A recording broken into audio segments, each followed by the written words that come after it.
The sound of breaking crystal reached the kitchen before any voice did. Delphine Kovacs set down her order tickets and walked out onto the floor.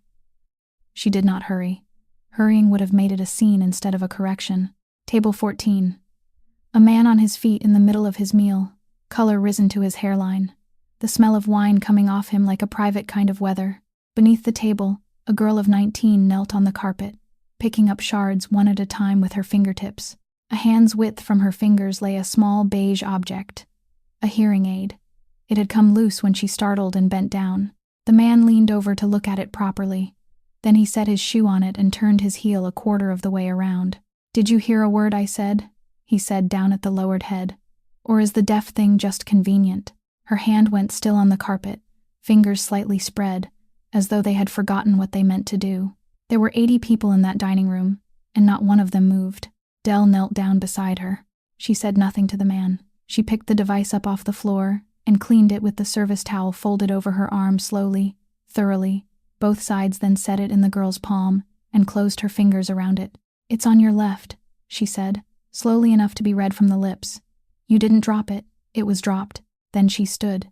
"She walked into my chair," the man said, before she could speak. He said it the way men say things they know cannot be defended quickly, hoping speed might stand in for justification. "The glass broke because you brought your hand down on the table, sir. I heard it from the kitchen. The kitchen is not close." His eyes went over her, the appraising look men reserve for women they cannot immediately file away. "Who are you?" The question was meant to make her smaller. It did not make her smaller. "Delphine Kovacs, server, and you have just put your shoe through a medical device, sir, whose only offense was helping someone hear you." She said it quietly. She did not raise her voice, not even slightly. The man laughed, the short laugh of someone recalibrating his contempt to fit a new target. "Now the plate carriers have opinions. Be so good as to fetch me a manager." "The manager knows," said a voice from the stairs, and the quality of the silence in that room changed entirely. Del did not look up right away. She was watching the face of the man at table 14, and she saw it happen, the color leaving him. Not gradually, all at once, like a breaker thrown. Only then did she look up. The man on the stairs was not looking at him. He was looking at the girl kneeling on the carpet, and Delphine Kovacs, who had spent 3 years in that restaurant making certain no one ever saw her, did not yet know that the name she had just spoken aloud would be repeated in rooms she had never set foot in. If this story reached something in you, leave a like, share it with whoever came to mind while you listened, and subscribe to our channel so the fire stays warm for the next telling. The man on the staircase came down, and he didn't look at Wickham even once. He passed table 12, the wine station, and the sommelier who still stood frozen with the bottle of Bordeaux in his hand, and there was nothing in the way he walked to suggest that he knew any of those people existed. The entire room watched him. He watched no one. Then he did something that the 80 people in that dining room would still be talking about years later. He lowered himself onto one knee on the carpet. Del had never seen anything like it. A man of that size, dressed in a suit tailored to the last precise stitch, bent down until he was level with a girl sitting on the floor, without effort, without embarrassment, as though it were the most natural position in the world. He raised one hand. He didn't touch the girl. He signed. His hand moved slowly through the empty space between them, his calloused fingers forming one shape and then another. The girl watched. Then she answered, also with her hands, just as slowly, and something had begun to shift at the corner of her mouth. Del didn't understand a single word of that conversation. Neither did anyone else in the room, but there was one thing everyone understood, and it moved through the diners faster than any explanation could have. This man hadn't just begun learning that language. His hands didn't hesitate or search. They knew the way. Someone at table 9 whispered something to the person beside him, and the other person nodded, and neither of them said anything more. He had learned it over many years, and he had learned it for one person. The girl picked up the hearing aid. She put it back on by herself, without needing anyone's help, and when it was properly in place, she tilted her head as though testing whether the world had returned. Then she stood. The man stood with her, after she did, not before. Only then did he turn toward table 14. He didn't approach. He remained where he was and looked at Wickham, and the silence stretched long enough for a man to understand what he had just lost. Del saw Wickham open his mouth twice, but nothing came out. A vein pulsed at his temple. His hand searched for support on the tabletop, slid through the puddle of wine, and drew back. Wickham. One word. The man said it the way someone might read an item from a list. There was no anger. Anger would have been far more comforting, because anger had an ending, while there was nothing in this voice to suggest where it might end. Mr. Renshaw. Wickham swallowed. I didn't know. I had no idea she was. He stopped. He tried again from the beginning. She passed very close to me. You understand that the aisles here are narrow, and when someone... I understand what the aisles are like here, the man said. A very small sound came from somewhere in the dining room. The sound of a fork being placed with exquisite care upon a plate, and then silence returned. Her name is Theodora Renshaw, the man said. She is 19 years old. She is in her first year of nursing school, and she has been working here for 3 weeks without saying a word to me about it. He spoke the final sentence with the same calmness as the 3 before it, but Dell stood close enough to hear the place where it broke, and she saw the second thing that happened that evening that she would remember for a very long time. It wasn't Wickham turning pale. That had already happened. This time, it was the girl. The blood slowly drained from her face, not like a switch being thrown, but like a glass being steadily emptied, and she stood there with the hearing aid she had just put back on, hearing every word clearly, with nowhere to look. Her 3-week secret had shattered with the glass. You will wish her a pleasant evening, the man said to Wickham. Wickham turned toward the girl. He had to try twice before his voice emerged. Have a pleasant evening. You as well, Theodora replied, and her voice was slightly louder than usual, slightly slower, and completely steady. It was the most gracious reply spoken in that room all evening. Wickham collected his coat. He didn't stay for dinner. His bill was paid in full at the reception desk, and he was never able to reserve another table on the 41st floor, though it wasn't until autumn that he understood why every attempt he made by telephone disappeared into a bottomless kind of courtesy. Dell led Theodora into the kitchen. She gave the girl a glass of water and a chair and asked her nothing, because she understood that what a person needed after being laid bare before 80 strangers wasn't another question. Then she went back into the hallway, where the door to the manager's office stood partly open. You knew. The man's voice came from inside. I knew. Marisol Abadi didn't lower her voice. In the 3 years Dell had worked there, Marisol had never lowered it for anyone. I hired her. The application lists her mother's last name. I signed it. You didn't think to call me. She asked me not to.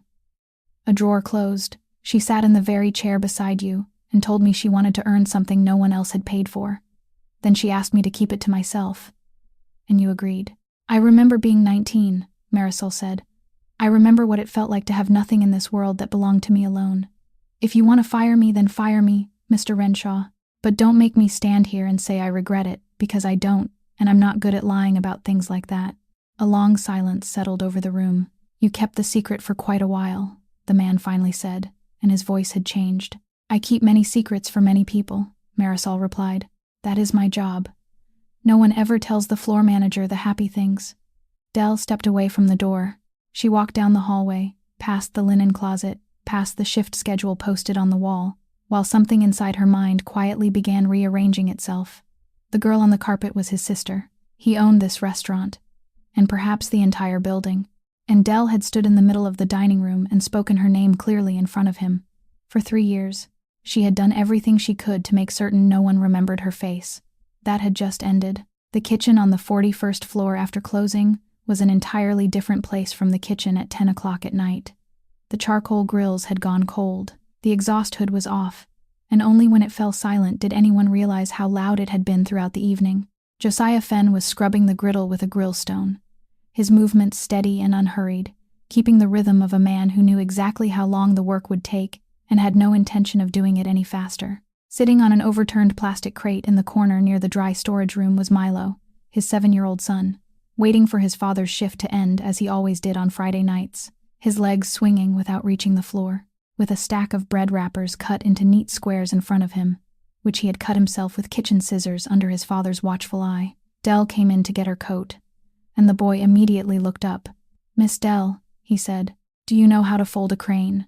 She said she didn't. He climbed down from the plastic crate with the solemn expression of someone who had just been entrusted with an important task, spread a square of paper across the steel counter, then patted the empty space beside him, and Dell sat down, still holding her coat. The boy folded more slowly so she could watch.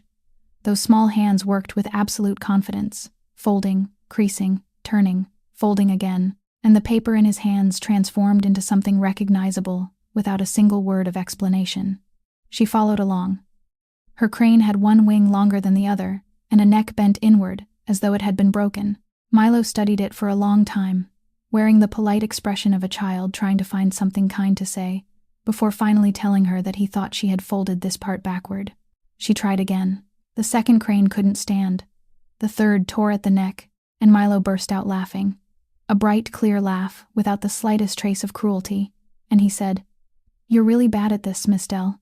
And Dell said she knew, while Josiah called from behind them that he shouldn't speak to customers that way, and Milo answered, "Miss Dell isn't a customer. Miss Dell is Miss Dell." He handed her his own crane, properly folded and perfectly balanced, with smooth, even wings, and told her to take that one because he could make another.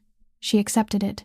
The Green Line train heading southwest at that hour was nearly empty, carrying only a few night shift workers and a man asleep with a bag held on his lap. Dell sat beside the window with the paper crane resting in her palm and counted the numbers again in her head, the same numbers she counted every night. Not because she had forgotten them, but because counting was the only thing that made them feel smaller. Enrollment opened in September. Tuition had to be paid by the 15th. She had saved $6,200, and she needed $7,500, and the difference remained, lodged in her mind for the entire ride, like an aching tooth her tongue couldn't stop searching for. She had considered every possible solution. Taking an extra lunch shift would cost her place in the morning class. Selling her bicycle wouldn't be enough. She already carried another debt, a much larger one, and no one would lend her more with a record like hers. She didn't consider asking anyone. She was a practical person, and practical people didn't allow themselves the luxury of expecting something that hadn't been offered. She opened the door to her apartment in Pilsen, placed the paper crane on the windowsill, and went to sleep on the mattress spread across the floor without taking off her socks, because August days in Chicago were hot, but the floor stayed cold all through the night. Marisol handed her the piece of paper at the beginning of Monday's shift, folded into quarters, saying nothing except 44th floor, 2 o'clock, and Dell carried it with her throughout lunch that day, as though it were a notice of termination, because in the 3 years she had worked there, she had never heard of a server being summoned to the 44th floor to receive good news. The elevator required an access card to go that high.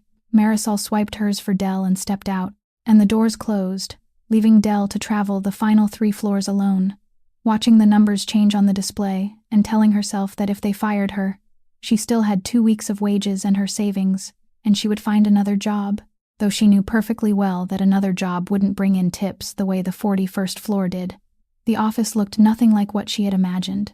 There was no liquor cabinet, no artwork, no enormous chair positioned with its back to the windows. There was only an old oak desk, 2 ordinary chairs, and 3 rows of gray metal filing cabinets lined against the wall, the kind still found in school record rooms.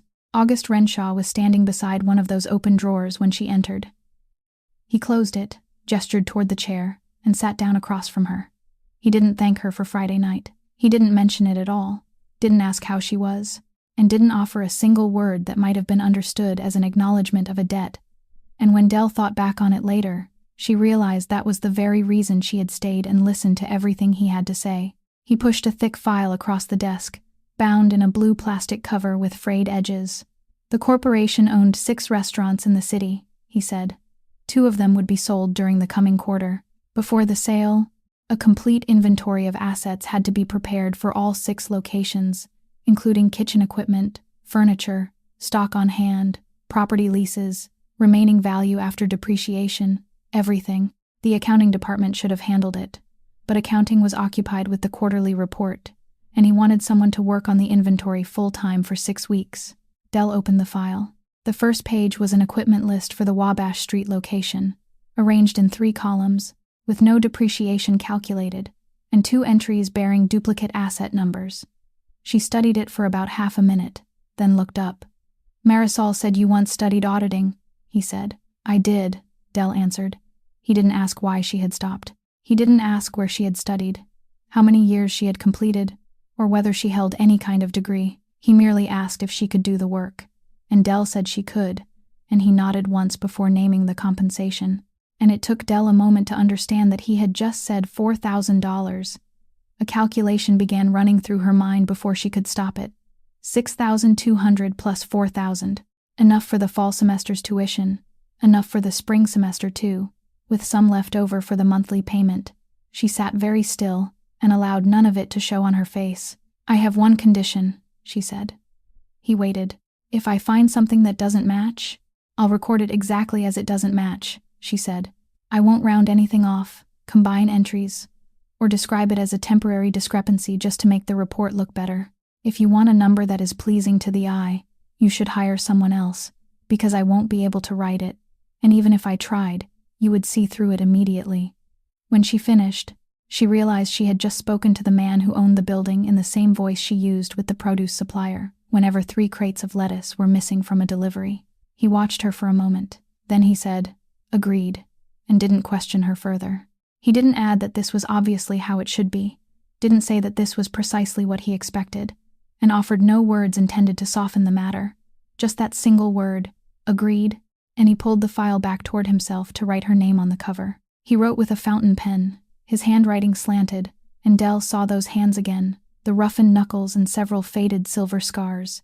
Hands that didn't belong behind this oak desk at all. He handed her a temporary access card and described the limits of its authorization, the 6 restaurant locations, the basement records room in this building, and nowhere else. He said it once, without emphasis, like someone reading a line from a set of regulations. She took the card and started toward the door. When she reached it, she turned back and asked a question she hadn't intended to ask. "Why me?" He was opening a filing cabinet drawer, and he didn't turn around. "Because you were the only person in that dining room that night who didn't have to calculate what speaking up would cost you," he said. "You calculated it. You spoke anyway." Dell began doing inventory work during the day while keeping her evening shifts. And that was precisely why she noticed him. Because when someone worked 2 jobs at once, her eyes grew accustomed to recognizing things that repeated themselves. Table 22 stood in the far corner of the dining room, beside the window facing north, a place regular guests usually avoided because a structural column blocked half the view. On Tuesday evening, a man sat there alone. He appeared to be around 50, with silver hair cut close at the sides, wearing a gray tweed jacket even though it was August, and around his left wrist was a slim steel medical alert bracelet, the kind people wore to warn of drug allergies. He ordered grilled sea bass, mashed potatoes, and a glass of sparkling mineral water. He ate about a third of the meal, then placed his knife and fork in the proper finished position and remained there for nearly another hour, staring at the stretch of wall outside the window. On Wednesday evening, he came again, sat at the same table, ordered the same meal, and left it unfinished in exactly the same way. Thursday evening was no different. No one in the dining room noticed, because the restaurant had regulars, and regulars often ordered the same dishes. But regulars didn't leave 2/3 of their meal untouched 3 nights in a row, and Dell knew that because she was the one who cleared the plates. She asked Marisol whether they should change his side dish, wondering if the kitchen might have used too much salt, and Marisol said there was no need, told her to leave everything as it was, then turned away to attend to something else a little more quickly than usual. On Friday evening, the man arrived at the same hour. About half an hour later, August Renshaw walked through the dining room. He didn't stop at a single table. He went straight to the far corner, pulled out the chair opposite the silver-haired man, and sat down. The man looked up. Neither of them offered a handshake. Dell was standing at the wine station, and she clearly heard August order a glass of still water with no ice, and after that, he said nothing more. She brought the water over. She set it down. The 2 men sat in silence on opposite sides of that small table, and she turned away. The meal lasted nearly as long as an ordinary dinner. During that time, Dell passed through the area 4 times, and all 4 times she saw exactly the same scene. August sat back in his chair, both hands resting on the table, never touching his water, his gaze fixed directly on the man across from him. He didn't speak. The silver-haired man picked up his knife and fork, then put them down again.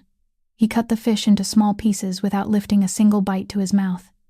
At one point, he began to speak. Dell saw his lips move, but August didn't answer, and the man stopped halfway through. The steel bracelet on his wrist tapped softly against the edge of his plate twice. The 3rd time, he lowered his hand completely into his lap. Then he stood. He took out his wallet, counted some cash, and placed it on the tablecloth, and the amount was far greater than the bill. He didn't wait for change. He put his tweed jacket back on, walked across the dining room, and didn't look back at the table even once. August remained there a little longer, alone, with the glass of water he had never touched. Then he left as well. Del went to clear the table. The fish was almost untouched. She placed the plate on her tray, gathered the money into a payment envelope, and carried everything inside. In the hallway, she found Marisol checking the reservation book for the following day. "What just happened out there?" Del asked. Marisol didn't look up from the book. She turned a page, ran one finger down a column of names, and wrote something in the margin. Del waited. Marisol turned another page.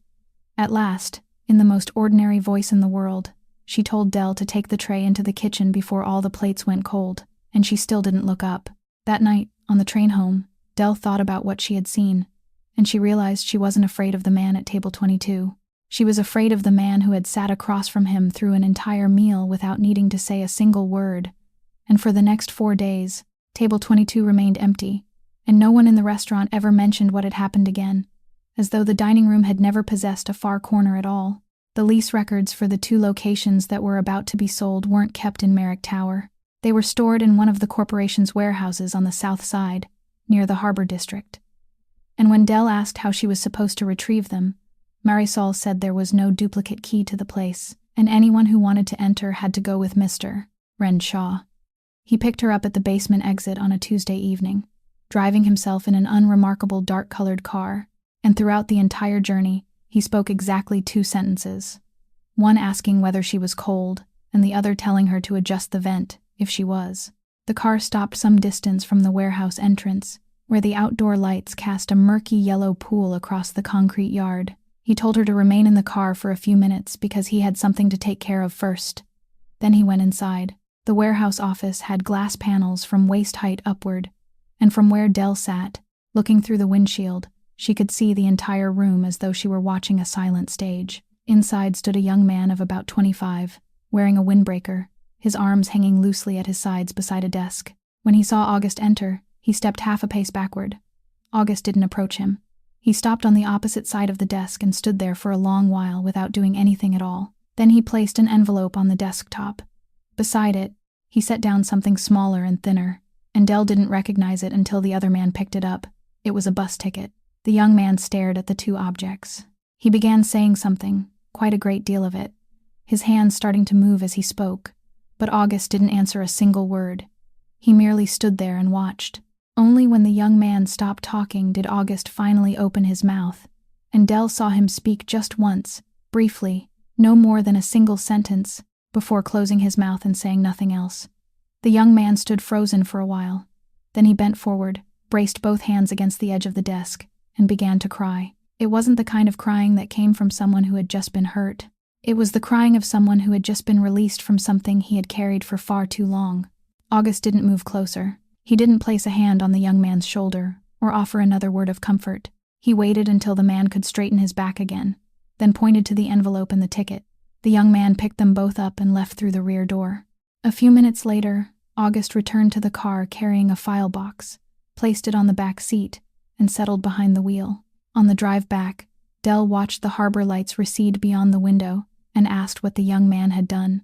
"He took something that didn't belong to him," August said, "for 3 months. Then he started sleeping in the warehouse because he was afraid to go home."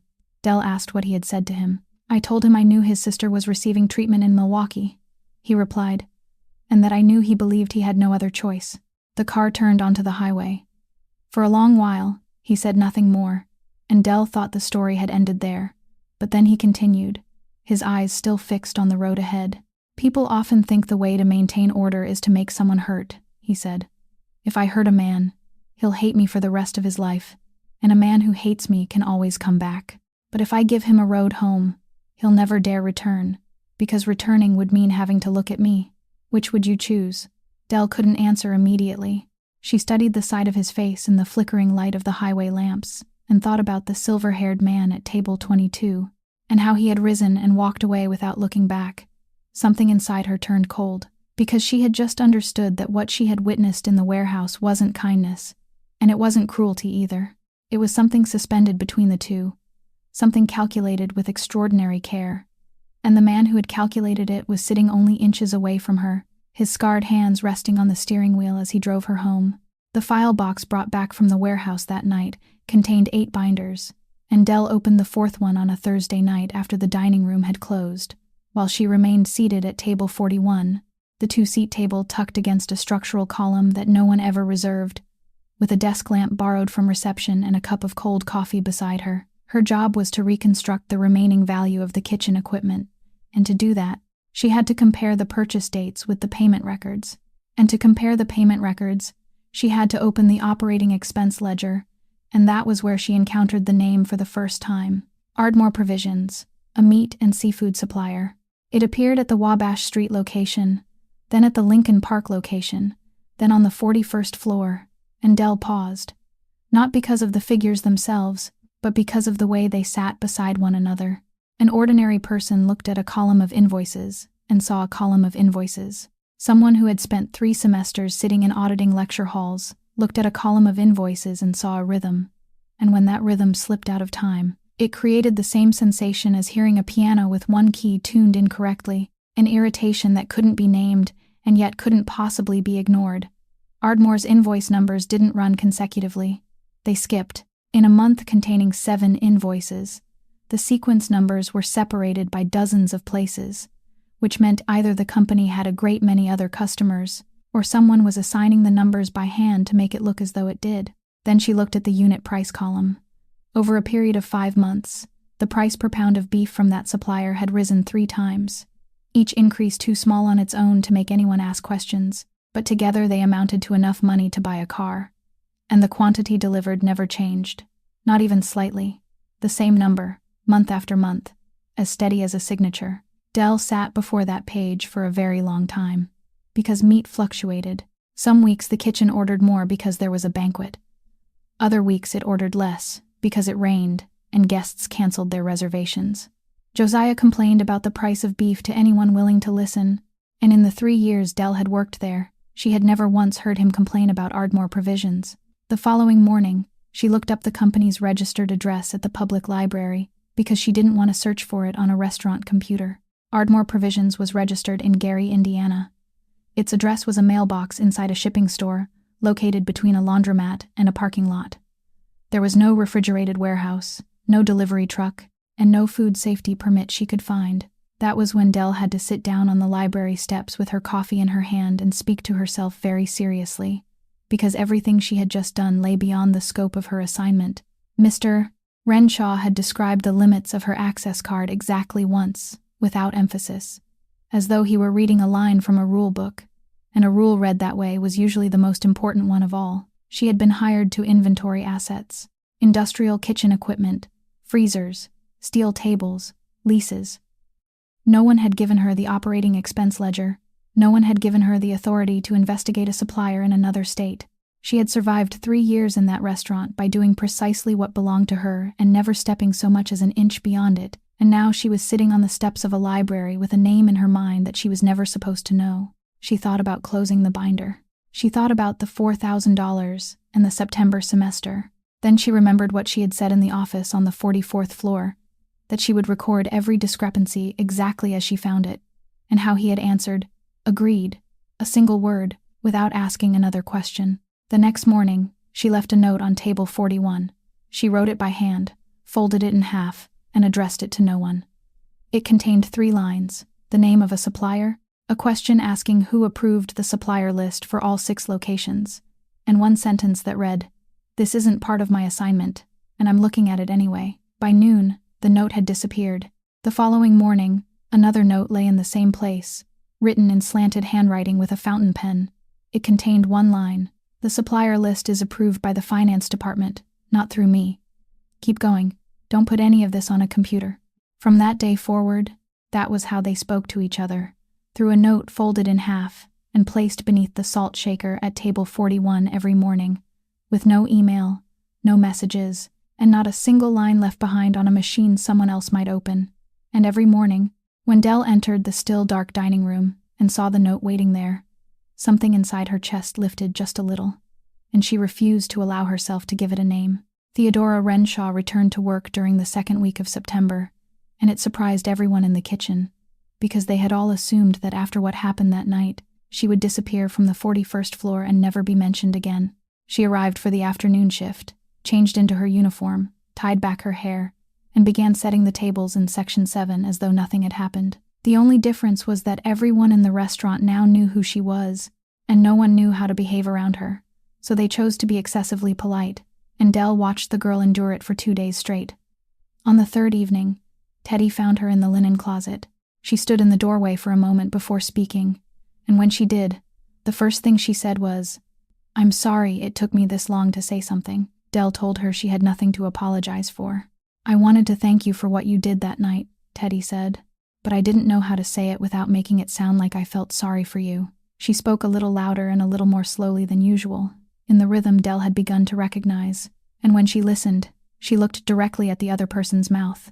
Del said she had merely done what anyone in that dining room should have done, and Teddy said, "But no one else did," and those words remained between them for a while. Then Teddy asked if she wanted to learn a few signs. Del said she would be terrible at it.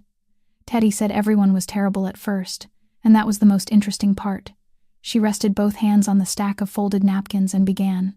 The first sign was thank you, the hand moving forward from the chin as though offering something to another person. Del copied her and raised her hand too high. Teddy said, "You just thanked the ceiling." The second sign was sorry, a closed fist moving in a circle over the chest, and Del circled hers in the wrong direction, and Teddy told her that made it look as though she was apologizing without truly meaning it. The third sign was harder. Teddy held both hands open with the palms facing each other, then slowly brought them together until the tips of her fingers touched. "This means it's all right," she said, "or don't worry about it, depending on how quickly or slowly you do it." Del tried. Her hands were stiff. Her fingers wouldn't close together evenly, and she moved so quickly that it looked as though she had tried and failed to clap. Teddy burst out laughing, loud and entirely unrestrained, and several people in the kitchen looked up before lowering their heads again. "Do it again," she said, slowly. "You're saying it's all right, not trying to hail a cab." Del tried again. By the fourth attempt, it was a little better, and Teddy said it was acceptable, then added that Del was still terrible, but at least people could understand her now. They stood there a little longer in the clean scent of the linen closet. Then Del asked the question she had intended not to ask. "Why do you work here?" Teddy didn't answer immediately. She took a napkin from the stack, unfolded it, folded it again, unfolded it, and folded it once more. The movements of someone who needed to give her hands something to do. "He pays for everything," she said at last. "Tuition, the dormitory, books, hearing aids. If one breaks, there's a new one within 2 days. I've never had to ask. I only have to mention something, and it appears." She folded the napkin into a triangle. "I wanted one thing in my life that he didn't pay for," she said. "Even just one thing. I haven't spent a single dollar from the first pay envelope I received here. It's still sitting untouched in my drawer." Del asked whether he knew why. "He thinks everything can be fixed by paying for it," Teddy said. "He doesn't understand that some things can only be fixed by being there." She set the napkin down. "But he's always been there since I was 9, she said. "He hasn't missed a single thing. Parent-teacher meetings, appointments for my ears, that school performance where I stood in the very back and couldn't sing a single line. He sat in the front row. He learned this," she raised both hands, "that same year, in 6 months. I've never asked when he found the time to study, because I know the answer would be at night." She fell silent for a while, then added more softly, "Maybe that's why I had to hide this job from him. You understand? Because if I had asked, he would have said yes, and then this job would have become one more thing he had given me." Del said she understood. She meant it. And that night, on the train home, she sat beside the window and practiced bringing her hands together, slowly, until her fingertips touched. And the man sitting across from her watched for a moment before looking away, and she kept practicing until the train pulled into Pilsen Station. She found it on a night when she hadn't been looking for anything at all. Tracing Ardmore Provisions led her to a catalog of the corporation's former investments, not because there was any connection, but because it was the only binder in the basement archive that still contained a list of approval signatures from 10 years earlier, and she needed to know which signatures had once appeared where. The binder was thick, its pages yellowing along the edges, and she turned through it quickly, her eyes scanning only the column of approving names. Then, she turned a page and stopped. Not because of the name of the person who had signed it. Because of the company name in the column on the left, Meridian Health Assurance. She had seen that name printed on a thin sheet of white paper, lying on her mother's kitchen table, one April afternoon 4 years earlier, and she had stared at it for so long that even when she closed her eyes, she could still see the spaces between the letters. She closed the binder. She sat in the archive room with one hand resting on its plastic cover for a long while the fluorescent light overhead hummed and buzzed, and she thought about what she was going to do with this. The next morning, she left no note at table 41. She went up to the 44th floor and knocked on the door. August was standing beside the filing cabinet, just as he had been the last time. He looked at her face, then closed the drawer and sat down without asking a question. Del placed the binder on his desk, opened it to that exact page, and turned it around to face him. He lowered his eyes to it. "Meridian," he said. "You know this company," she said. "I used to." She asked nothing more. She stood there with both hands resting on the back of the chair, and she remained silent long enough for him to look up. "Miss Kovacs," he said. "My mother had a policy with them," she said. "Pancreatic cancer. They denied the claim." The silence that settled over the room lasted longer than any silence she had ever watched him create in the dining room. "When?" he asked. 4 years ago." He placed both hands flat on the desk. "You think I knew about that?" "I haven't thought anything yet," she said. "I brought it here because I told you I would record exactly what I found, and now I've found this." He didn't answer immediately. He looked down at the page, at the column of names, at the date in the margin, and then he said something Del hadn't been prepared to hear. "Do you want to know why I sold it?" She said she wasn't sure. "I sold everything in November of that year," he said. "Within 3 weeks. At a loss." "Why?" "Because I read their internal reports and realized what that company's business model truly was," he said. "They didn't make money by selling insurance. They made money by finding one line on an application and using it as a reason not to pay." He pushed the binder back toward her. "I sold because I didn't want my name beside that anymore," he said. "I didn't know the name of a single person whose claim had been denied. Not one. I'd never seen a list like that. That's the worst answer I can give you, and I don't have another one." Del didn't sit down. She remained where she was, and she felt something rising inside her chest. Something she had kept pressed down for 4 years by working harder than she ever needed to. "You don't know which line it was," she said. He looked at her.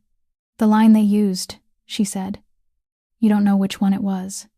He waited. "Section 14, she said. "History of gastrointestinal symptoms within the previous 5 years. Yes or no?" He still said nothing. "My mother went to the doctor once because her stomach hurt, 3 years before that," she said. "The doctor said it was her stomach. She took medicine for 2 weeks, then stopped. It was nothing." Her voice remained steady. She knew it was steady, and she knew she was holding it steady with her entire body. "I was the one who filled out the application," she said. "I was the best person in the family with paperwork. She gave it to me because she couldn't read print that small." He lifted one hand, then lowered it again. "I checked no." Del said, 4 years later, when they sent the claim back, they cited that exact section. No one in the room said anything for a long while. "Miss Kovacs," he said, "people told me that if it hadn't been that line, they would have found another one," she said. "The lawyer at the free clinic said it. The nurse said it. Everyone said it." She looked toward the window. "I know they were right," she said. "I still can't sleep." Then she turned back to face him, and for the first time in the entire story, she raised her voice. Not much, only a little. Just enough for someone standing outside the door to hear. "You want to know who killed my mother?" she said. "I look at that person's face every morning when I brush my teeth." August Renshaw said nothing. He didn't tell her it wasn't her fault. He didn't tell her she had been young, that anyone could have made the same mistake, that the company was the one to blame. And later, when Del thought back on that moment, she understood that if he had said any one of those things, she would have walked out of the room and never returned. He simply sat in silence. Then he said, "I'm so sorry." 3 words, and nothing more. She picked up the binder and left. That night, she took the last train home to Pilsen, and when she reached the 3rd-floor hallway, she saw that the door to her apartment stood open by about the width of a finger joint. She remained in the hallway for a very long time. Then she pushed the door open. No one was inside. Nothing had been broken. No drawers had been pulled open, and the old wallet holding her loose change was still sitting in its usual place on top of the refrigerator, with exactly the same amount of money inside. The radio was still there. The aging laptop was still beneath her pillow. She walked around that single room twice before she realized what was missing. the black-covered notebook she carried with her every night. The one she wrote in by hand because she never put anything on a computer. The one whose final 4 pages contained a handwritten account of everything she knew about Ardmore Provisions. It was no longer on the table. She didn't call the police. She sat down on the floor with her back against the edge of the mattress, and she remained there until daylight began creeping through the window, and the paper crane on the sill slowly emerged into a clear and recognizable shape. She told no one about the notebook. The next morning, sitting in the coffee shop across from the train station, she copied everything she could remember into another notebook, and she realized she remembered nearly all of it, because those numbers had been living inside her head for weeks, and the paper had merely been a place to set them down. She left a note at table 41 containing 2 lines. One said that someone had entered her apartment. The other said that she wouldn't stop. By noon, it had disappeared. The following morning, a reply was waiting in the same place, containing only 3 words. "Where are you?" Del didn't understand what the question meant until 3 days later. It happened on a Wednesday evening after her shift. She went down to the basement to retrieve the collection of leases for the Lincoln Park location, the last thing still missing from the inventory. And when the elevator stopped at the basement level, she smelled it before she saw anything. It wasn't the smoke of a charcoal grill. It was something entirely different, sharp and sour, the smell of plastic and old paper. The archive room door stood open. Inside, in the 3rd row of shelves from the back, an orange light flickered against the ceiling. The fire alarm on the wall began to sound. At that same moment, Del heard a long hiss coming from the nozzles mounted along the edge of the ceiling, the sound of the gas fire suppression system releasing, the system the building had installed in the archive, because water would destroy the paper and gas wouldn't. She had read the equipment inventory for this very building. She knew exactly what that system did. It drew the oxygen out of the room, and once it began releasing, the fire door would close automatically in less than a minute and lock solidly from the inside. She had exactly that long to make a decision. She stepped inside. The room was hot and hazy, though not dark, and a murky orange light wrapped itself around everything, making the rows of metal shelves seem farther away than they truly were. She crouched beneath the smoke and moved along the 1st row. The leases were in the 4th row. She knew precisely where. She had taken them out and put them back 3 times that month, but as she passed the 2nd row, she stopped. At the end of it, on the steel table that the Human Resources Department still used to sort documents before filing them away, sat a gray cardboard box with its lid open and a strip of paper tape stuck to the side, marked in felt-tip ink. August timesheets, 6 locations, originals. She knew that box. She had watched Marisol carry it downstairs 2 days earlier, complaining that every year, during this same week, the electronic timekeeping system failed, and the entire corporation went back to handwritten signatures as though computers had never been invented. Inside that box were the signatures of every kitchen employee and every dining room employee at all 6 restaurants for the previous month. There were no copies. If it burned, Human Resources would have to reconstruct everything from memory, and while they did, that month's wages would be suspended, and Del knew exactly what losing a month's pay meant for Josiah, for the 2 dishwashers on the night shift, and for the morning cleaning woman with 3 children. At the far end of the room, the 4th row of shelves collapsed with a tremendous crash, and the collection of leases lay somewhere beneath it. She didn't go toward them. She wrapped her arms around the cardboard box. It was heavier than she had expected, and she had to hold it against her chest with both arms. When she turned back toward the doorway, the door was already 2/3 closed. She lunged forward. She didn't make it. The fire door closed in front of her with a soft, precise click, the sound of something designed never to open again. She set the box on the floor, pressed her back against the wall beside the door, crouched low where the air was still clean, and struck the steel surface 3 times before stopping, because she understood that pounding on the door would only consume the one thing she was running out of. She sat down beside the box. She thought about how she wouldn't be able to pay her September tuition on time, and she considered it with a strange calmness. And only later did she understand that this had been the first sign of oxygen deprivation, not courage. Then she heard something on the other side of the door. It wasn't a knock. It was the crash of metal, then another, followed by the sound of something being torn from the wall. The system had an emergency release box mounted outside, with a glass cover that had to be broken before someone could pull the lever by hand and force the door open. She heard the glass shatter. She heard a man exhale sharply. Then the door burst free from its frame, and the white light of the hallway poured inside along with the air.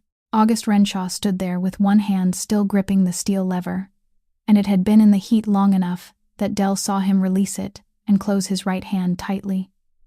He pulled her into the hallway. For the first several seconds, he asked her nothing. He merely helped her sit against the wall and held her by the shoulders until she finished coughing. The building's fire crew had reached the far end of the corridor. Someone was speaking into a radio. He was still holding her shoulders, and he still hadn't asked a question. Then he looked down. The gray cardboard box was still in her lap, her arms still locked around it. One corner had been scorched, and the strip of paper tape on its side had curled in the heat, but the words could still be read. August timesheets. He read them. He stared at the box for a long while. Then he raised his eyes to her face, and something passed across his own that Del couldn't understand in that moment because her eyes were burning and her throat was raw. It was only many months later that she realized this was the moment he understood exactly who was standing before him. He didn't say a word about the records. He only asked whether she could still stand on her own. Del said, "The woman who cleans in the morning has 3 children, sir." And then she began coughing again. And he sat down on the hallway floor beside her with his right hand clenched tightly on his knee, and he remained there until the ambulance arrived. North Halsted Hospital admitted them both shortly before midnight, and Del was given oxygen for about an hour before being told that her lungs were fine, that she only needed to drink plenty of water and stay away from smoke for a few days. They spent much longer treating August's right hand. By the time she went looking for him, he had been taken to the 5th floor, to the last room at the end of the hallway, and the door had been left slightly open. He was asleep. His bandaged right hand rested on a raised pillow, and even in sleep, his shoulders never fully relaxed, the posture of a man whose body had grown accustomed to always being ready to rise. Del sat down in the plastic chair beside the window. She had no reason to stay. She had called Marisol, sent Josiah a message saying that the timesheets were intact, answered 2 questions from the building staff, and now the sensible thing to do was take the train back to Pilsen and sleep. She stayed anyway. The night nurse came in about half an hour later, a woman around 60 with silver hair neatly tied back and soft-soled shoes that made no sound against the floor. She checked the IV line, wrote a few lines on the chart, then looked toward Del. "Are you here with him?" Del said yes. The nurse nodded, and before leaving, she told Del to make herself comfortable, that it was all right, because no one on this floor ever made visitors leave, no matter how late it was. The remark sounded strange, and Del asked why. The nurse stopped in the doorway. She looked toward the bed, then spoke in the ordinary voice of someone telling a story she had repeated many times inside her own mind, but had never once spoken aloud. "This floor doesn't charge patients who don't have insurance," she said. "It hasn't for years. Someone pays." Del asked who. The nurse didn't answer at once. She straightened the chart hanging at the foot of the bed, an unnecessary gesture. "Where I work, people are told it's an assistance fund," she said, "but I've worked here for 11 years, and once I saw the name on a transfer document, the printer in accounting had broken, and they asked me to carry the paperwork downstairs." She looked at Del. "He told them not to tell anyone," she said. "The board gave the same order, so no one in this hospital talks about it, and I've never spoken of it either, until tonight." Del asked why it was this floor. The nurse was silent for a long while. Then she said it was because this was the floor where his brother had died. She went on to explain that it had happened 10 years earlier, in room 509, about 3 doors down from where he was lying now, and she had been the nurse on duty that night. Then she told Del that she should drink more water, and she left, and the sound of her soft-soled shoes faded completely around the bend in the hallway.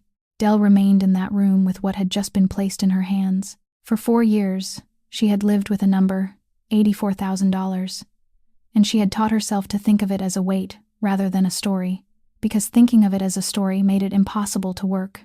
Now she was sitting on the 5th floor of a hospital, and she understood that the man sleeping only a few steps away had done precisely the opposite.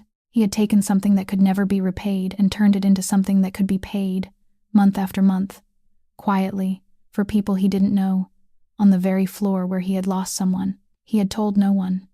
He had forbidden others from telling. And Del thought that perhaps it had never been generosity at all, but a man making monthly payments toward a stretch of time he believed he had lost, once every month for 10 years, never expecting that the debt would ever be settled. She looked at the bandaged hand resting on the pillow. Then she pulled the plastic chair a little closer to the window, and she sat there until morning. The basement archive was sealed after the fire, but most of the records had been temporarily moved to an empty conference room on the 42nd floor, and Del worked there throughout the following week, surrounded by stacks of cardboard boxes lining the walls and the smell of smoke that still clung to the paper. A smell that several days beneath electric fans hadn't been able to drive away. She found the name while comparing the approval signatures on Ardmore orders from the early years. One signature appeared repeatedly during a period 6 years earlier, then vanished completely. Curtis Ledford. The title beneath it read, Chief Accountant for Operations. She traced it backward and found the name in 2 other places, once in the attendance list for a meeting, and again on a handwritten note tucked between 2 ledger pages. 3 lines questioning the source of an expense and requesting permission to review the original contract. No one had answered the note. The next page in the binder was a work handover record dated 2 weeks later, and from that point onward, the name Curtis Ledford never appeared again in any corporate file. Del was accustomed to people leaving their jobs. When people left, traces remained. There were letters of reference, forwarding addresses for tax documents, names on retirement fund lists, some line somewhere. She spent 2 afternoons at the public library searching, and she found nothing at all. No Illinois tax records after that year. No professional license renewal. No address. No telephone number. Not a single news item. A man had served as chief accountant for a Chicago corporation for 4 years, asked one question in ink on a scrap of paper, then evaporated from every document in the state. Del carried the handwritten note to the 44th floor on Friday morning. August's right hand was still bandaged, though more lightly than before, and he was writing with his left hand, slowly and poorly. He looked up when she entered. She placed the paper on his desk. Curtis Ledford, she said. He looked down at the 3 lines. He didn't pick up the note. He questioned an expense, and 2 weeks later he handed over his work, Del said. After that, there's nothing. No address, no tax records, nothing at all, sir. I searched for 2 days. August set down his pen. He didn't answer immediately, and Del stood there waiting. And she had waited for his answers enough times over the past 2 months to know that this silence wasn't like the others. Before, he had remained silent because he was weighing his response. This time, he was silent because he already knew what he would say and was deciding whether to say it. She saw the difference, and she wished she hadn't. Is he still alive? She asked. August looked up. Curtis Ledford is no longer in this city, he said. I was the last person to see him. He paused. Then he spoke the final sentence in the same steady tone, neither louder nor softer than the 2 before it. That's all I'm going to tell you. Del stood motionless. She waited longer. She waited for him to add one more word. Any word at all. He's safe. He left. It isn't what you think. But he said nothing more. He looked at her and allowed the sentence to remain there between them, and he didn't take it back. She could hear her own heart with startling clarity. She thought of the young man in the warehouse, of the envelope and the bus ticket, of the question asking which one she chose. She thought of the silver-haired man at table 22 who had risen and walked away without looking back. She thought of every moment during the past 2 months when she had seen something and explained it to herself in a gentler way, and she realized she had done that far more often than she had believed. I need to return my access card, she said. August didn't stand. Miss Kovacs, the inventory for 5 locations is complete, she said. The Lincoln Park location is still missing its lease records because they're beneath the collapsed shelving. I'll return all the files to the finance department this afternoon and note what remains unfinished. As for my compensation, I'll accept only the amount corresponding to the work I've completed. You can have someone recalculate it. She placed her access card on the desk beside the paper bearing Curtis Ledford's 3 handwritten lines. He remained seated and silent. He didn't call her back, offer an explanation, or try to say anything that might persuade her to stay. And later, whenever Del thought about it, she couldn't decide whether that had made everything easier or harder. She left the office. She went down to the 41st floor and submitted her resignation to Marisol, who read it, looked up, and asked whether this was because of the fire. Del said it wasn't. Marisol asked what it was about. Then, because I asked a question and received an answer, Del said, and she offered no further explanation. She left through the employee elevator. Outside, September had arrived, and the wind off the lake had begun to change direction. She stood for a moment at the corner beneath Merrick Tower, looked up at the building once, then pulled the collar of her oversized gray wool coat higher around her neck and walked toward the train station. He came on Sunday afternoon, 2 days later. Del heard a knock at the door and opened it. and there he stood in the third-floor hallway of an apartment building in Pilsen, too tall for the low ceiling, his right hand still wrapped in a thin layer of bandages.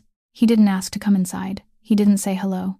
He took one step across the threshold, set the object in his left hand on the dining table, then stepped back. It was the black-covered notebook.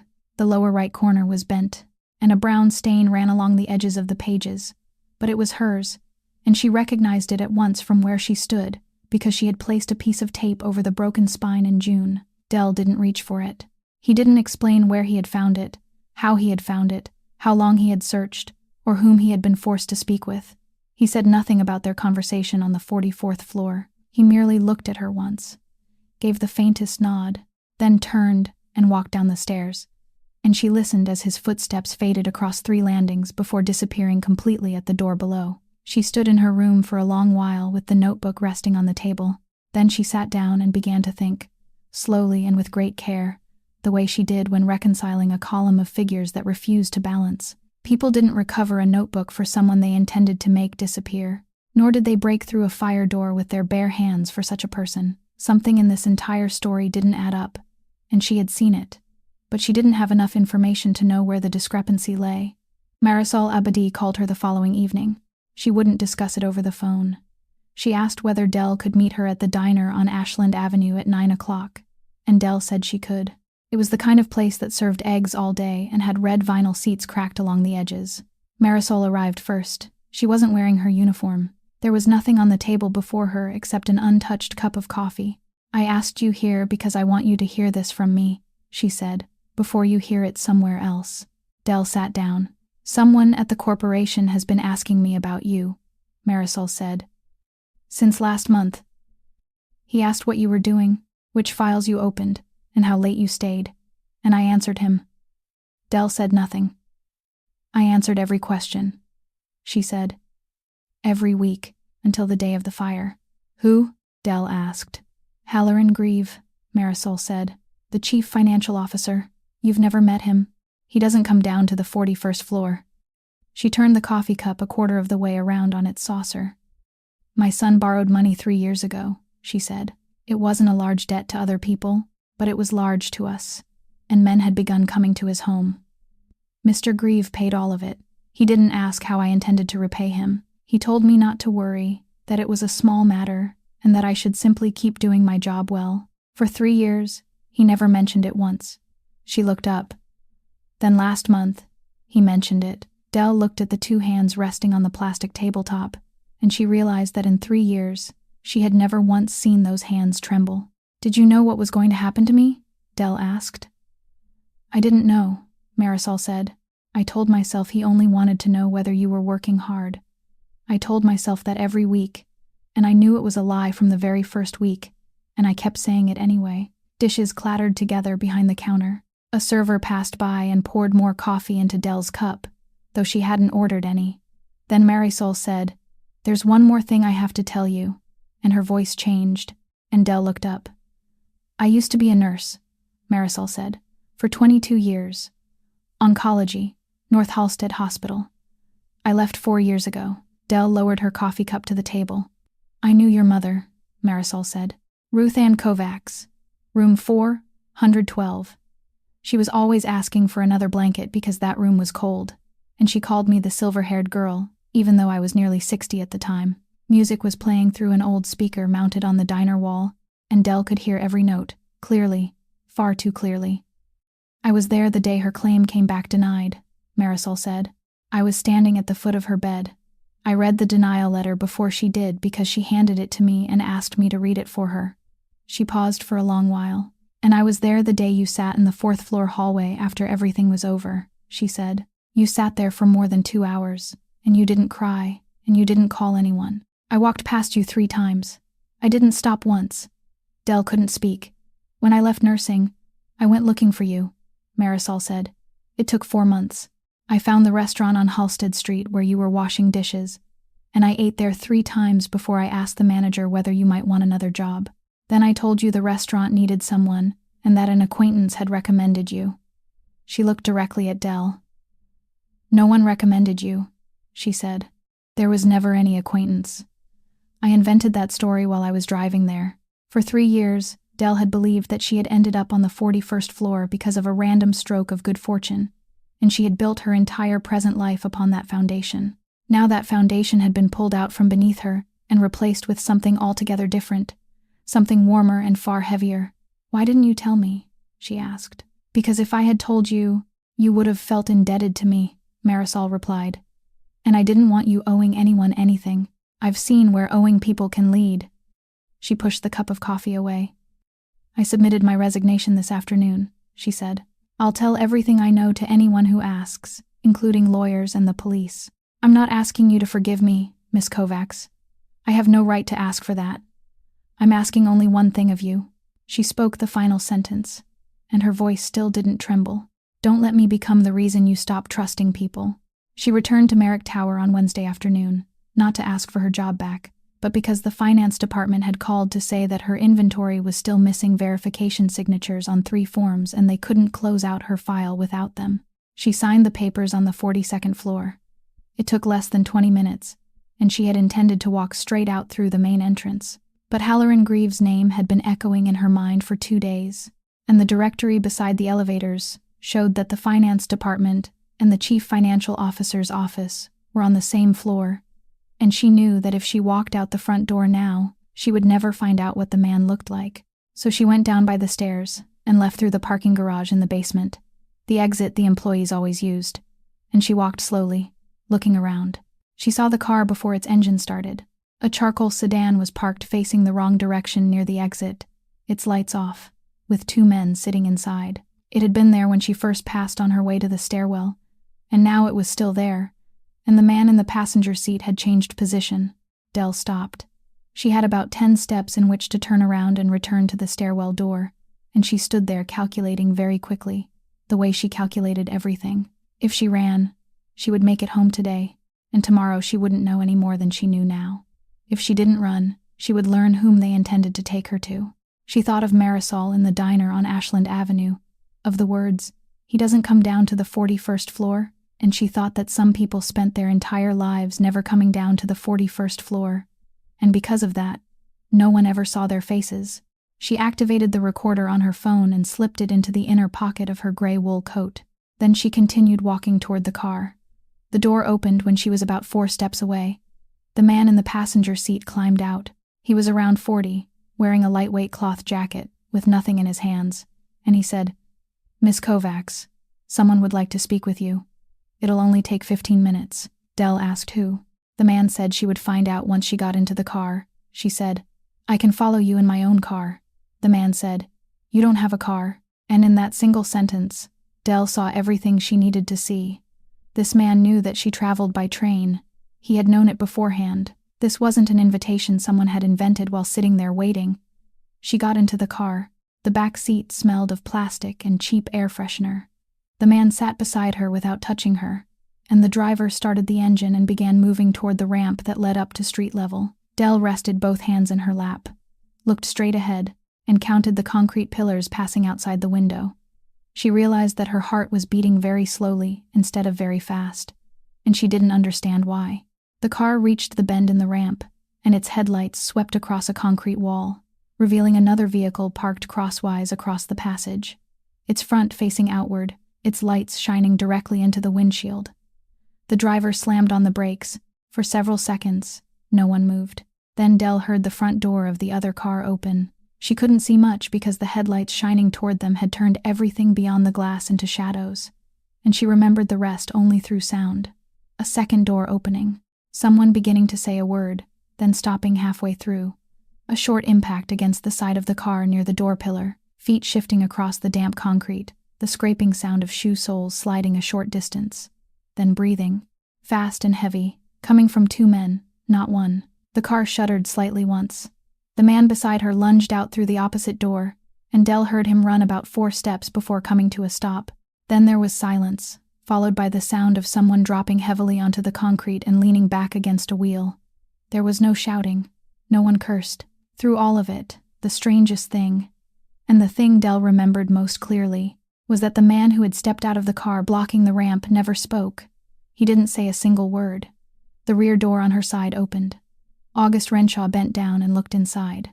The headlights behind him outlined his shoulders in a rim of light, and she couldn't clearly see his face.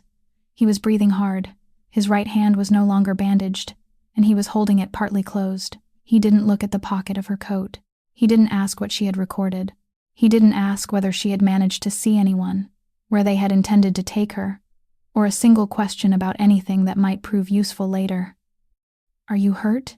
he asked. Del said no. He held out his hand, and she took it and climbed from the car, and her legs were weaker than she had expected, forcing her to brace herself against the roof for a moment. The other two men were sitting on the concrete in different places, and neither of them stood up. Someone approached from the car, blocking the way, and said something to August, and he gave a single nod. Then he turned back toward her. "I knew you would come," Del said. He looked at her. "How did you know?" he asked. And in his voice she heard something she had never heard before. Not curiosity, but something closer to fear. "Because you were too late once before," she said. The man stood utterly still in the middle of the ramp beneath the harsh white glare of the two headlights, and for one moment, Del saw the entire weight of 10 years descend upon some hidden place behind his face. Then he said, "Get in the car. I'll take you home." And his voice had returned to normal, and he walked around the front of the vehicle, and Del realized that he was keeping his right hand closed in the way a person did when he didn't want anyone to see it trembling. The asset inventory contained one section no one had bothered to read, the telecommunications equipment section, and there the corporation had listed an internal telephone exchange purchased 12 years earlier, along with its accompanying storage server, and Del had included it because it still carried residual value on the books. She needed to know whether that server was still running so she could record the condition of the asset. It had been running continuously for 12 years in a corner of the equipment room on the 43rd floor, and no one had ever deleted anything from it because no one remembered that anything could be deleted.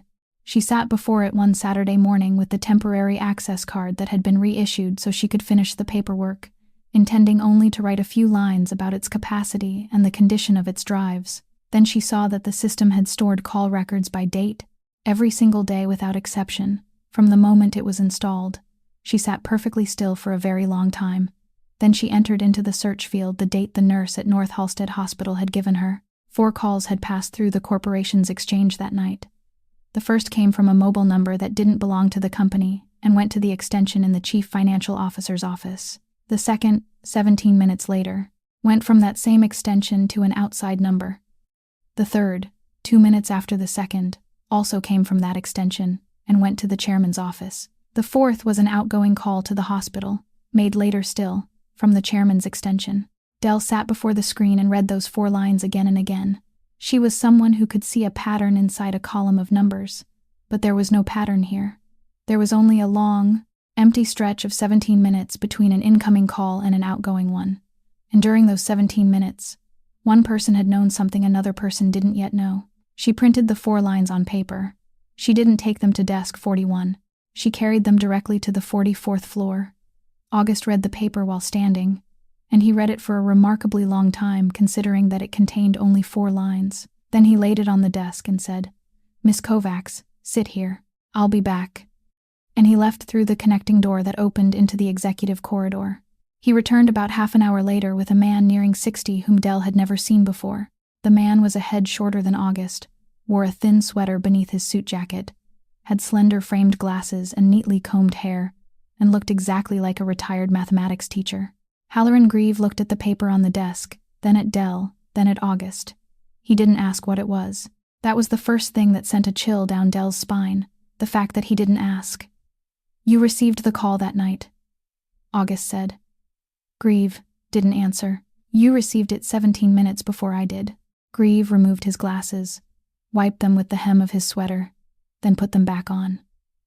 "Boy," he said. "Don't call me that," August said. During the past 2 months, Del had heard that man speak in every kind of voice, the voice he used to command, the voice he used to negotiate, the voice he used when silence itself was enough. And she had never heard this voice before. Grieve watched him for a moment. Then he said, "Very well," and began to speak. And from the very first sentence, Del understood that this wasn't a confession. It was something else. "I was in the conference room on the 43rd floor that night," Grieve said, "with 3 men from New York. We had pursued that contract for 11 months, and they were staying in Chicago for only one night. When the telephone rang, I stepped outside to answer it, and when the call ended, I stood in that hallway for about a minute. Then I went back into the conference room. August said nothing. I finished signing the memorandum, Grieve said. Then I called you. A silence filled that room that Del would hear again for many years afterward. Did you know it was 17 minutes? August asked. I knew, Grieve replied. Did you know then? I knew then, Grieve said. He spoke the words calmly, as though confirming an entry in an official record. Then he did what Del later understood he had waited 10 years to do. He stepped closer and lowered his voice, not to keep anyone else from hearing, but to make the words belong to only one person. You never asked why I didn't tell you, he said. For 10 years, you never asked. You simply took it upon yourself. You went home that night and began counting. And you've been counting ever since. And in those 10 years, you accomplished more than your father did in 30. He adjusted his glasses. You do your finest work when you believe you owe someone a debt, he said. I merely kept that debt from ever being paid. August Renshaw didn't shout. He didn't step forward. His right hand didn't move. He stood there, then reached out with his left hand to find the edge of the desk, and he lowered himself into the chair behind him, not because he wanted to sit down. That was the only thing in this entire story that made Del turn her face away. During those 2 months, she had seen this man kneel on the carpet before his sister, seen him stand motionless and look at someone until that person left of his own accord, seen him break through a steel door with his bare hands. She had never seen anyone force him into a chair. Grieve turned and walked toward the door, and there he stopped for a moment, only a moment, and he didn't look back when he spoke his final words. I still believe you're the finest man I ever taught. Then he left. 2 people and a sheet of paper, bearing 4 lines, remained in the room. Del said nothing. She didn't say it wasn't his fault, didn't say he couldn't have known, didn't say any of the things people always said, because she had once stood on the other side of those words and knew how useless they were. She merely walked around the desk and sat in the chair beside him. With his uninjured hand, August opened the upper drawer on the left. He took out a small cardboard box, lifted the lid, and placed an old steel wristwatch on the desk between them. 3 cracks ran across its glass from the center to the edge. The hands had stopped. He didn't speak the number aloud. Throughout those 2 months, throughout every conversation, throughout that entire night on the ramp, he had never once said the number, and Del understood that it was because he had said it to himself every day for 10 years, and no longer needed to say it to anyone else. She looked at the watch. Then she placed her hand on the desk beside it, not touching him, simply leaving it there. And they sat that way for a very long time in the room with 3 rows of gray metal filing cabinets, until the light beyond the windows deepened into the color of late afternoon. The 4 lines in the telephone exchange record proved that there had been a 17-minute gap, and they proved nothing else, and attorney Owen Lachlan said so plainly on Monday morning. A silence on paper wasn't a crime, he said. The only thing they could actually use was the original contract between the corporation and Ardmore Provisions, together with the accompanying list of authorization signatures, and that document was either buried beneath the collapsed shelving in the basement or had already turned to ash. The entire morning passed that way, in a conference room on the 42nd floor, with 3 people and a stack of papers. That wasn't enough. By afternoon, Theodora Renshaw knocked on the door. She came in, placed a canvas book bag of the kind students carried on the table, opened the zipper, and took out a green folder whose spine had faded with age. The first page was the supply contract signed between the corporation and Ardmore Provisions. The second was a 3-page approval authorization addendum, and at the bottom of the 3rd page was a handwritten signature in blue ink. Owen Lachlan picked it up very slowly, the way someone might lift something that could break. August picked up nothing at all. He looked at his sister. "Where did you get this?" he asked. "From Uncle Halloran's house," Teddy said. "In his study, in the 2nd cabinet drawer, where he always kept the old records. Miss Doreen opened the door for me. She asked if I wanted tea. Then she went down to the kitchen. I told her I had come to collect some books he gave me a long time ago. She told me to make myself at home." Those words remained suspended in the conference room for a while. "Miss Doreen worked for him for 20 years, Teddy said. "She has known me since I was so little, I had to stand on my toes to reach the doorbell. Uncle Halloran has given me a birthday present every year since I was 9. He never missed one. When I was 15, he gave me a toy stethoscope because I told him I wanted to become a nurse. She didn't ask me a single question, August. She had no reason to ask. Owen Lachlan lowered the folder onto the table. "I'm going outside for 10 minutes, he said, and he left, pulling the door closed behind him. Del had risen to follow, but August said, "Stay," and she stayed. "Do you know what you've just done?" he asked. Teddy said she did.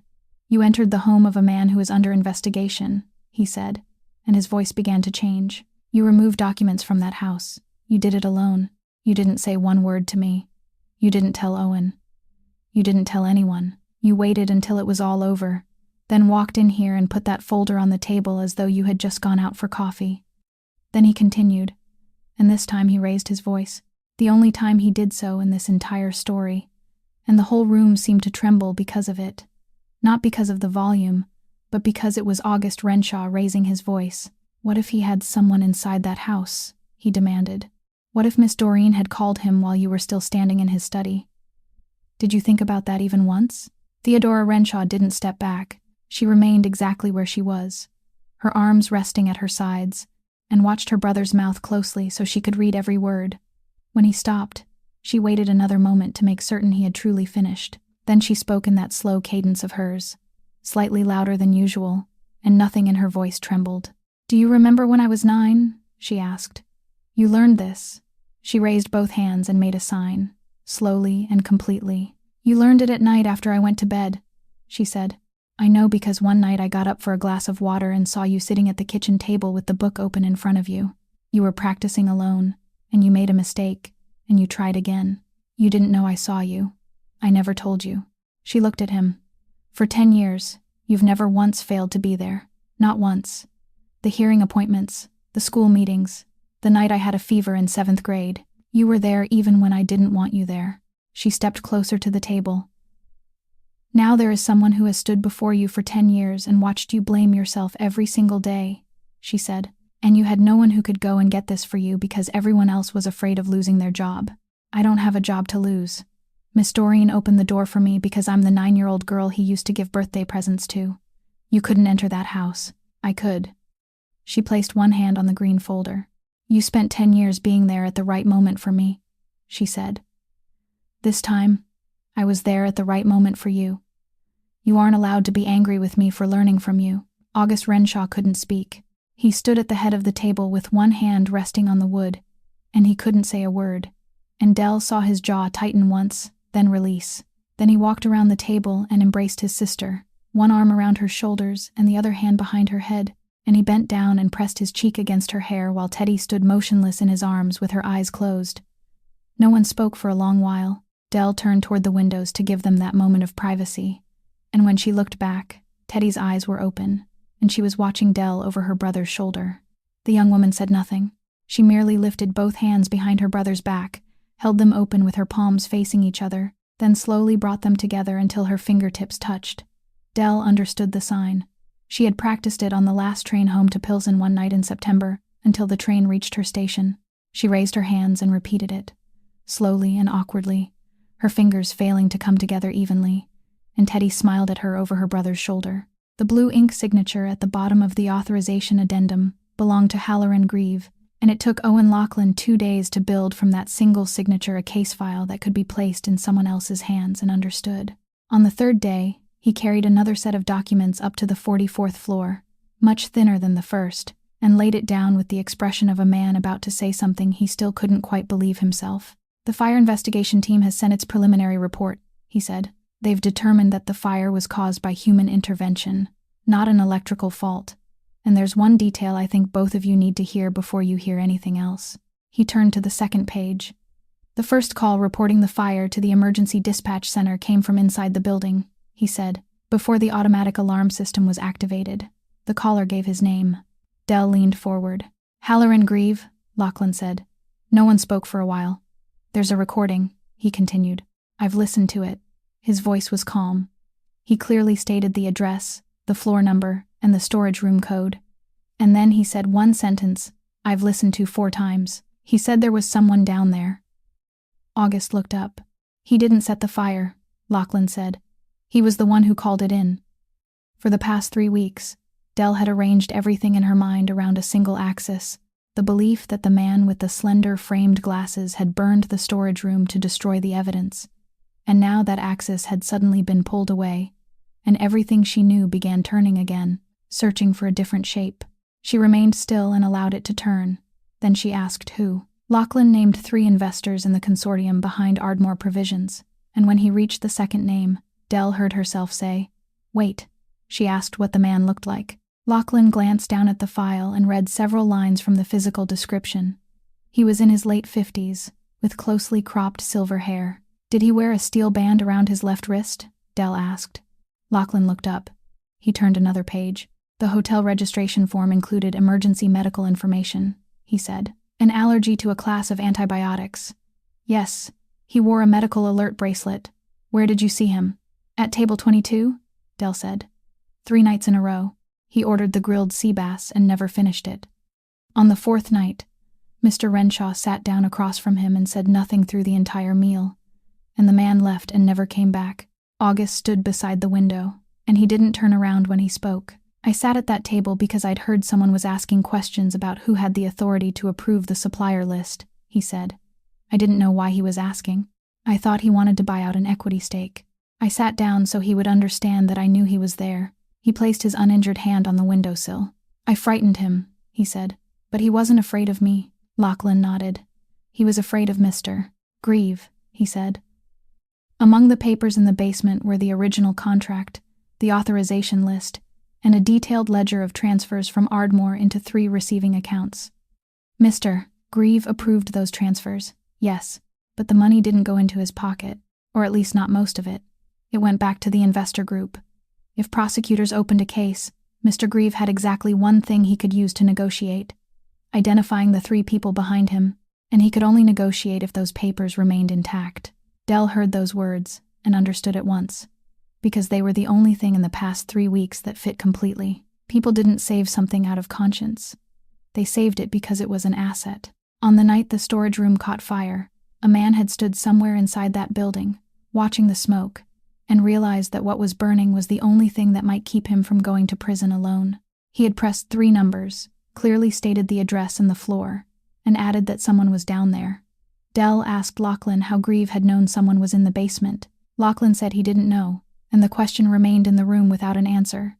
And Del thought about how many weeks someone had known exactly what time she left the storage room each night. August turned back toward them. He said nothing about Grieve. He didn't say the man wasn't as bad as they had believed. He didn't say he had been wrong about him. He didn't say anything that might have sounded like relief. He merely told Lachlan that he wanted both parts of the case filed at the same time, the Ardmore matter and the fire investigation, with neither separated from the other and neither submitted first. Lachlan said, "If we do that, everything in this building will be opened up. You understand that, don't you?"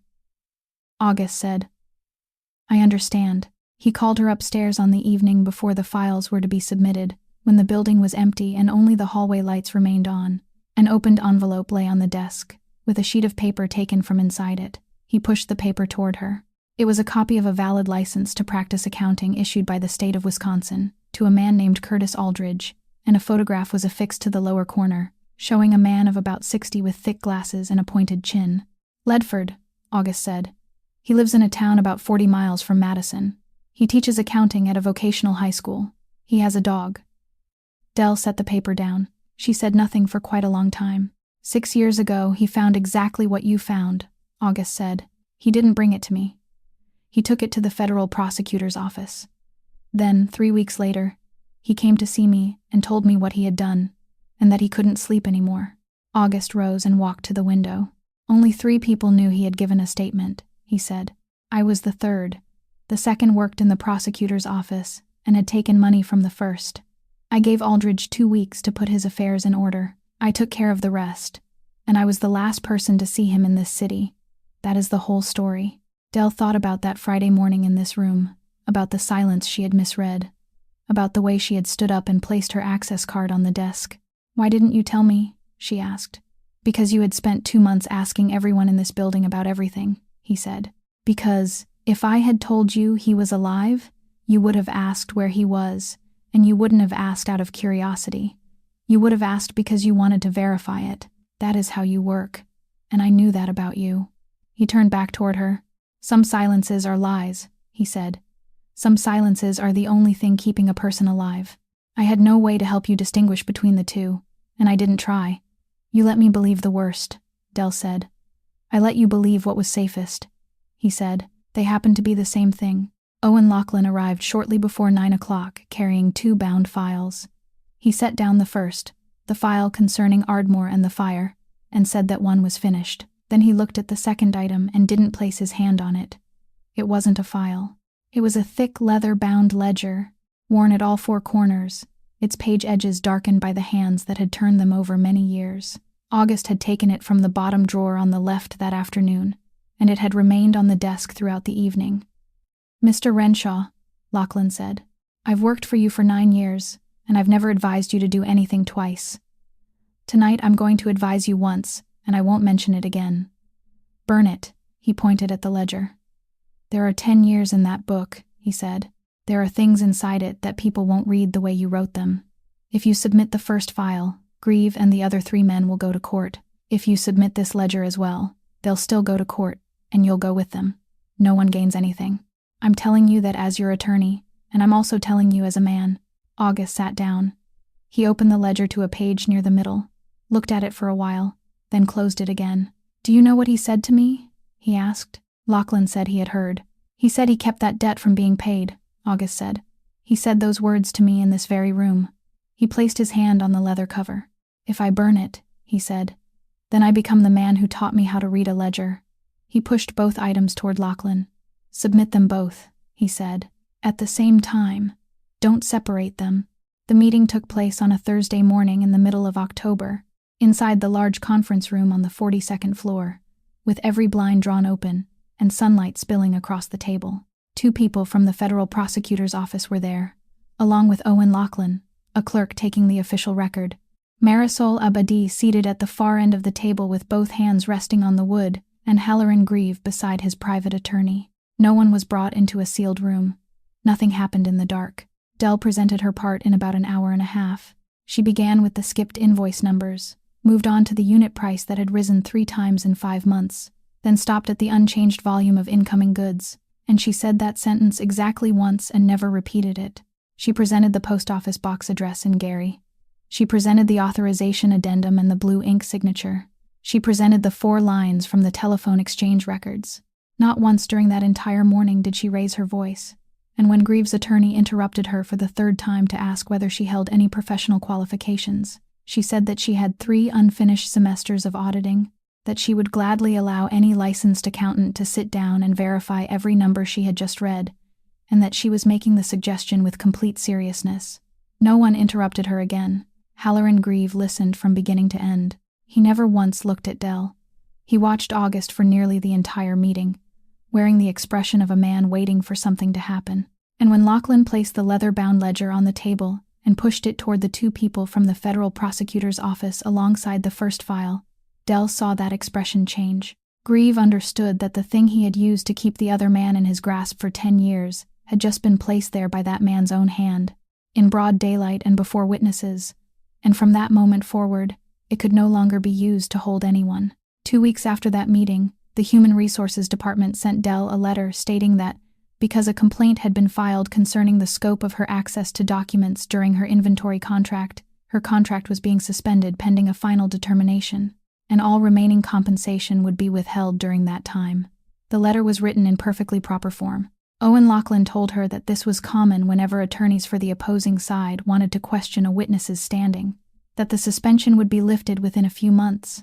And Del said, I understand, and she truly did understand, and a few months reached far beyond September 15th. She didn't tell anyone. She didn't need to, either, because the kitchen on the 41st floor had always been a place where no secret survived longer than 3 days, and Marisol might have quit, but Marisol still called people. Josiah Fenn handed her the envelope on a Tuesday evening after their shift, in the very corner of the kitchen where the overturned plastic crate stood. He didn't say anything. He simply placed it on the steel counter and pushed it toward her. Inside was cash and a sheet of paper folded into quarters, covered with names and amounts written in ballpoint pen by many different hands. The names of 2 night shift dishwashers were there. The name of the woman who cleaned in the mornings was there. The names of 4 floor servers were there, along with the basement security guard and the baker Del had spoken to exactly 3 times in 3 years. Altogether, It came to $1,300, exactly what she was missing. Del set the envelope down and said, "I can't accept this." And Josiah said, "I knew you would say that." So I prepared an answer. He wiped his hands on his apron. "In 3 years? You've never once let a cashew pass through that kitchen door without asking again," he said. "I've never had to remind you, not once. You remembered on your own." He pointed to the paper. "Miss Alma there, you remembered that she had to leave early on Thursdays to pick up her grandchild, and you traded shifts with her 6 times without telling anyone. Marcus, you corrected his timesheet for him in April when they shorted him 12 hours. You remember everything. You've never said a word about any of it." He pushed the envelope a little closer. "This isn't charity, Miss Kovacs," he said. "This is the ledger being balanced." And Del stood there in the kitchen after the charcoal stoves had gone cold, holding the envelope and the sheet bearing the names of more than 20 people she had passed every day for 3 years. And she cried. She cried for the first time since that April afternoon at North Halstead Hospital. She made no sound. The tears simply ran down her face, and she didn't lift a hand to wipe them away. And Josiah turned his back and began scrubbing the stovetop to give her that small measure of privacy, and he spent a very long time scrubbing one spot that was already clean. That night, she went home and sat on the floor beside the mattress, still wearing the gray wool coat because the room was cold. It was broad across the shoulders, and the sleeves reached about 1 finger joint past her wrists, and she had worn it through 4 winters. Inside the left pocket, near the seam, there was a ballpoint ink stain she had never been able to wash out, a mark that had been there before the coat belonged to her. Bryce had left it hanging on the hook behind the door the night he walked away, along with a pair of shoes and 3 books, and he had never come back for them. She had worn it out into the world every day for 4 years, riding the train, standing on station platforms, walking down Halstead Street after her shift, and she had never told anyone why, because if she said it aloud, it would sound foolish, and she needed it not to be foolish. She needed only one thing, that if there ever came a day when he passed on the other side of the street, he would recognize the coat before he had time to recognize the person wearing it, and he would stop. Her telephone vibrated shortly before 1 o'clock in the morning. It was a number she hadn't saved, with an Arizona area code. There was only one line. "I saw you on the news." Nothing more. No apology. No question about how she was.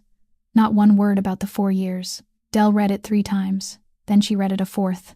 She sat for a very long time with the telephone in her hand and thought of nearly 10 replies, and she erased every one of them. At last, she typed 4 words and pressed send. "My number hasn't changed." She placed the telephone face down on the floor beside her. No other message came that night, and none came during the following week, and Del didn't wait, or at least she told herself she wasn't waiting, but she didn't delete the number, and when she left home the next morning, she was still wearing the gray wool coat. The following summer arrived earlier than usual, and July in Chicago brought afternoons when the breeze sweeping in from the lake felt so cool that people could almost forget they were in the heart of the hottest season. Merrick Tower was still standing, but the nameplate in the lobby had changed, and the corporation now operated under a different name, with a new board of directors that included 2 members appointed by the court. August Renshaw was placed under judicial supervision for 3 years, required to submit regular reports and obtain approval for every transaction exceeding a specified threshold. The entire transportation and warehousing division along the harbor had been sold, and he was no longer permitted to hold any ownership interest in that industry. He still had more money than most people in the city would ever see in a lifetime, and he was no longer the man he had once been, and he never once said that he was sorry.